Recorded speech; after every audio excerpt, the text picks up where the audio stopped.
Cook with me के kitchen में एक बार फिर से आपका स्वागत है। और ठंड क्योंकि चालू हो गई है और बहुत ज़्यादा ठंड जब पड़ती है ना तो चटपटे अचार की बात ही कुछ और होती है। और उस सीज़न में मिलने वाली जितनी भी चीज़ें रहती हैं, गोभी, मटर, गाजर, सबका अचार बनाया जाता है। तो आज आपके लिए स्पेशल गाजर का अचार। ये गाजर का अचार अगर मेरे तरीके से बनाएंगे ना तो पूरे साल आपके घर में चलेगा। देखने में तो गाजर बहुत सामान्य सी दिखती हैं, लेकिन बहुत ज़्यादा पौष्टिकता से भरी होती हैं। और यदि हम इसको स्टोर करके रखते हैं गाजर के अचार के रूप में तो हमें पौष्टिकता के साथ में टेस्ट भी मिलता है। तो बस तैयार हो जाइए। यहाँ पर मैंने 1 किलो गाजर ली हैं। इनमें से अभी बहुत सारा काफ़ी कुछ निकल जाएगा। इनकी जड़ के साइड का निकल जाएगा, इनके छिलके निकल जाएंगे। उसके बाद इसको 1 इंच के टुकड़े में काट लेंगे। और काटने के बाद इसे हम कम से कम 2 घंटे धूप में रख देंगे। धूप में रखने के बाद देखिए इस तरह से हो जाएंगी। इसकी सारी नमी या मॉइस्चर बिल्कुल सूख जाएगा। इसका ध्यान आपको बहुत रखना है। यदि धूप नहीं है तो पंखे की हवा में इसको रखना कम से कम 3 घंटे ज़रूरी है। अब हम लेंगे एक पैन और पैन में लेंगे 2 चम्मच भरकर सौंफ। ये खड़ी सौंफ है, बड़ी वाली सौंफ है जो अचार में डाली जाती है। और उसके बाद 1 कटोरी मीडियम साइज़ की हमने लिया है धना। कम से कम 4 चम्मच खड़ी धना है। और मसाले बहुत ज़्यादा आपको नहीं डालने हैं।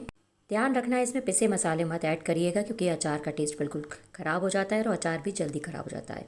इसलिए हम पहले खड़े मसाले लेते हैं, उनको हल्का गर्म कर लेते हैं और उसके बाद इसको पीस कर इसका अचार बनाते हैं। तो यहाँ पर हमने 8 से 10 खड़ी लाल मिर्च ले ली हैं और 2 चम्मच ले लिया है जीरा। इन सभी को हम थोड़ा हल्का धुआं आने तक, धुआं मतलब जो आपको दिखने लगेगा पैन में या तवे में कि हल्का सा धुआं आ रहा है, मतलब आपकी सारे खड़े मसाले अच्छी तरह से भुन चुके हैं।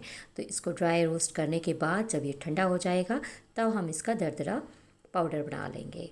तो यहाँ पर देखिए बिल्कुल लो फ्लेम पे आपको इसे भूनना है। और ये लगभग भूनकर तैयार हो गया है। इसको अब हम बाहर निकाल लेंगे। और सारी चीज़ें भुननी ज़रूरी हैं। अब हम देखिए इसमें 1 चम्मच मेथी दाना भी ऐड कर देंगे। पहले ऐड नहीं किया था, इसलिए अब हम कम से कम 1 से 2 सेकंड तक इसको फिर से भून लेंगे, क्योंकि पैन बहुत गर्म है। मेथी दाना भी आसानी से भुन जाएगा। तो देखिए सारा कुछ भुनकर तैयार हो गया है। इसको अब हम पैन से बाहर कर देंगे और ठंडा होने के बाद इसे पीस लेंगे। अब देखिए यहाँ पर ले लिया हमने एक कढ़ाई। कढ़ाई में ले लिया है सरसों का तेल। अचार में हमेशा सरसों का तेल डालना चाहिए, क्योंकि उसकी फ्लेवर और अचार बहुत लंबे समय तक टिकता है। तो इसमें हम ले लेंगे आधा चम्मच हींग। हींग का तड़का बिल्कुल भी मत भूलिएगा। और उसके बाद इसमें हम लेंगे 1 चम्मच भरकर हल्दी और 1 चम्मच से थोड़ा कम हमने ले लिया है कश्मीरी लाल मिर्च पाउडर। और उसके बाद 1 चम्मच इसमें ले लिया है अमचूर पाउडर।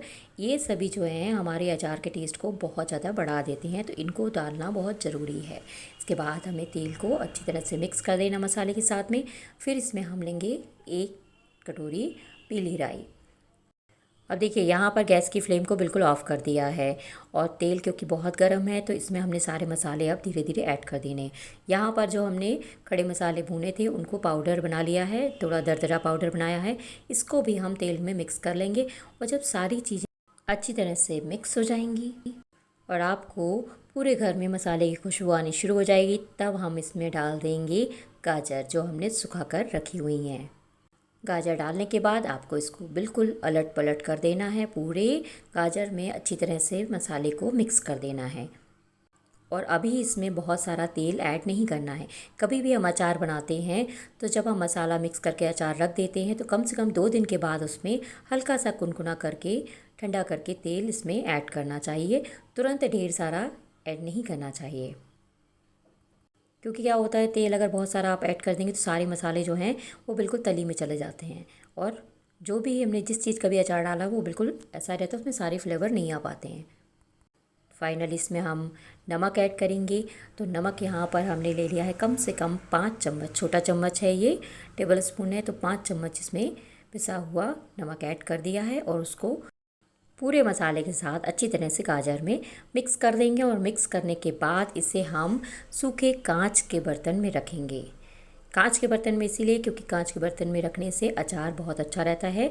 अगर आपके पास कांच का बर्तन नहीं है तो आप प्लास्टिक में भी रख सकते हैं, पर अचार को कभी भी स्टील के बर्तन में मत रखिएगा। क्योंकि बहुत सारी चीज़ें इसमें पड़ी हुई हैं और इतने मसाले फिर आपस में जो भी मेटल रहता है उससे रिएक्शन करते हैं। ये तो चलिए केमिस्ट्री की बात हो गई है, यहाँ पर मसालों की बात हो रही है। तो हमारा अचार बहुत अच्छी तरह से तैयार हो चुका है। बस इसे 2 दिन धूप में रखिए। अगर धूप नहीं है तो कोई बात नहीं, आप रूम में इसे थोड़ा सा ड्राई प्लेस पर रखिएगा। फ्रिज में अभी नहीं रखना है, कोने में रखिए और उसके बाद 2 दिन के बाद आप इसे खाने में यूज़ कर सकते हैं। जय श्री राम।